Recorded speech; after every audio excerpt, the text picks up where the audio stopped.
The Golden Guard, easily one of the most interesting characters in the Owl House, being shrouded in mystery by the end of Season 1 to capturing all of our attention at the start of Season 2. But before we get started, I want to throw in a quick spoiler warning. This video is going to go over the entirety of the story of the Golden Guard and everything about his past. But with that out of the way, let's fight. So before we get to the Golden Guard himself, we have to look at the past. Around 300 years ago, there was a clan of powerful witches who practiced wild magic. That's magic without vial sacks, because these witches were born naturally without them, because that's how magic was intended. They used the power of the world around them, of the Boiling Isles itself, and with this, they were powerful, and they opposed an upcoming rule of a tyrant who would eventually go by the name of Belos. Belos knew that he couldn't control their magic, and he knew he couldn't stop them from using the magic around them, at least not yet. That day of unity hadn't come. So what did he do? He decided to exterminate the entire clan. Now, this man may not have been going by Belos at this time. He could have still been going by Whitbane.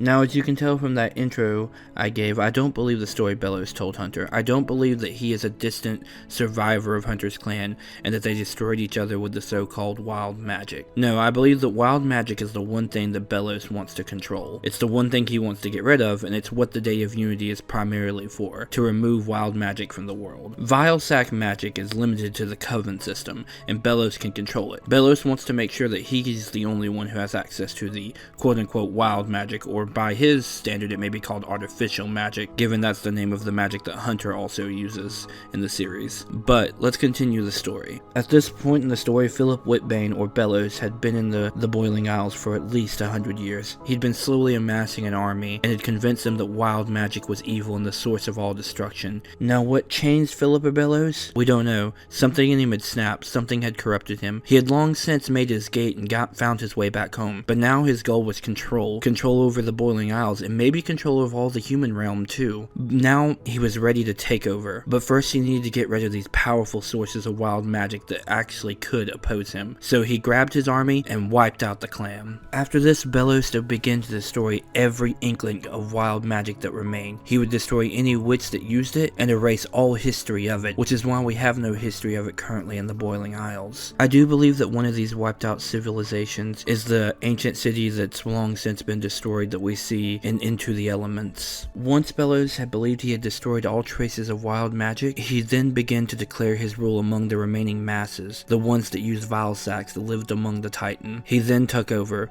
but Belos had made an oversight. He had missed a family, a small group of these wild magic users, and they would eventually have a child. That child would be Hunter. Eventually they would be found by Belos and his army though and wiped out. All except for the child. Belos decided to keep the child alive. Why, you ask? Because with no remaining members of the clan and no history of his origins, he could convince the child and use him as an example of why wild magic is evil. Convincing the child that Belos was his only last remaining relative, and teaching the child to use what is called artificial magic, the child became one of Belos' most loyal guards. And up until this point, Belos' plan was going perfectly, until this child met an unruly human girl named Luz.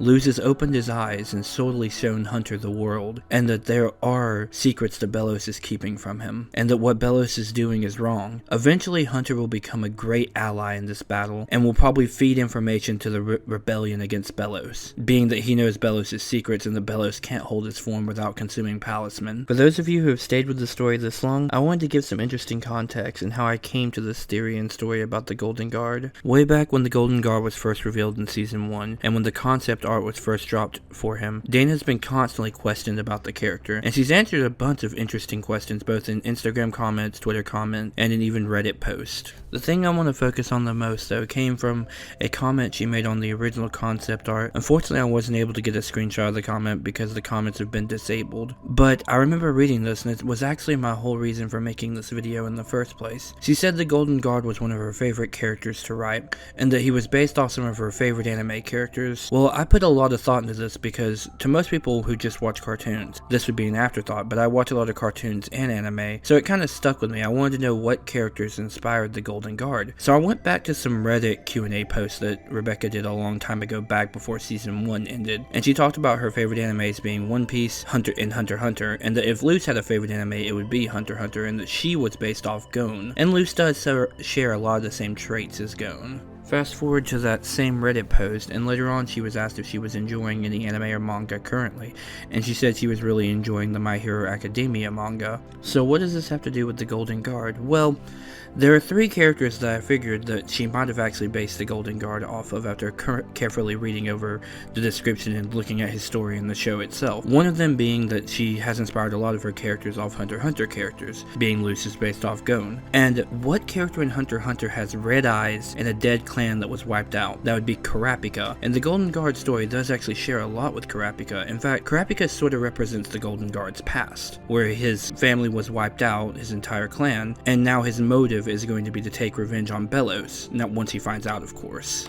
Also, I do believe the red eyes to be an identifier of Hunter's clan, being that he is the only current character in the series that we've seen with those red colored scarlet eyes. And I also believe that that's why Belos has him wear a mask most of the time, is in case someone remembers that there was a clan with those red eyes. Now, of course, I didn't just stop there after figuring out the relationship between Kurapika and Hunter. No, because see, she said characters, which means there's more than one, plural. I believe that there are 3 characters, so Kurapika is one of them. Now let's get the other obvious one out of the way. Hawks from My Hero Academia. Now this one's been basically flat out said. In fact, Hawks and Hunter have the same English voice actors. They also both have the whole bird motifs, being that Hunter was related to the bird Palisman, and also they have the whole caged bird tech thing going on too, with each other being trapped. But I also believe that Hawks represents Hunter's sense of justice, his difference from right and wrong, and why he will change sides once he figures out the evil that Belos is doing. That, and they pretty much have the exact same hair. Now this last one, I'll admit, took me a lot of thinking, because I had believed that I'd figured it out with just those 2 originally, but then I realized Hunter is going to start a revolution within Belos' army. He's going to betray Belos from the inside and essentially help take him down from the inside out. Then I got to thinking, there's a character in One Piece who has very similar hair and is trying to take the government down from the inside out, and that would be Sabo. And I believe Sabo represents how Hunter will assist in taking down Belos. Now Sabo is a revolutionary, again with the same type of hair as Hunter. He also actually has the same scar except in a different place. But yeah, these are the characters I believe that Hunter was based off of, and I just think it's a cool little snippet to think about. But yeah, that was Hunter's story, and if you enjoyed this video, leave a like, comment, and please subscribe. Also, I will be doing a Belos story video pretty soon, so look forward to that. Anyway, this is Ashi of the Final Bosses, signing out.